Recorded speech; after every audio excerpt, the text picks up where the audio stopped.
నమస్తే ఫ్రెండ్స్. ఎన్నో పోషకాలు ఉన్న బెల్లం రాగి జావని మంచి రుచితో ఎలా తయారు చేయాలో చూద్దాం. ముందుగా ఒక గిన్నె తీసుకొని అందులోకి 3 స్పూన్ల నిండుగా రాగి పిండి వేసుకోవాలి. తర్వాత ఒక గ్లాస్ వాటర్ కూడా వేసుకోవాలి. గ్లాస్ సైజ్ ఒకసారి చూడండి.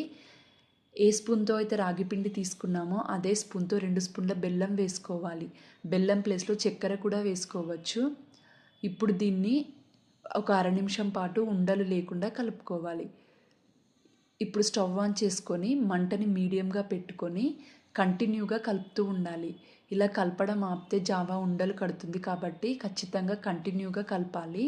2-3 నిమిషాల తర్వాత జావా చిక్కబడుతుంది. ఇప్పుడు మంటని చిన్నగా పెట్టుకొని కంటిన్యూగా కలుపుతూ ఉండాలి.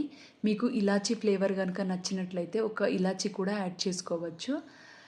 జావా నుండి ఇలా బబుల్స్ వచ్చిన తర్వాత మరొక నిమిషం పాటు కలిపి స్టవ్ ఆఫ్ చేసుకోవాలి. స్టవ్ ఆఫ్ చేసిన తర్వాత కూడా జావాని కలపాలి, లేదంటే పైన అట్టు కడుతుంది. ఈ జావాని గోరువెచ్చగా ఉన్నప్పుడే తాగితే చాలా బాగుంటుంది. ఈ రాగి జావాని పిల్లల నుండి పెద్దవాళ్ళ వరకు ఎవరైనా తాగొచ్చు. ఈ వీడియో కనుక మీకు నచ్చినట్లయితే please like, share, subscribe and support my channel. Thanks for watching my video.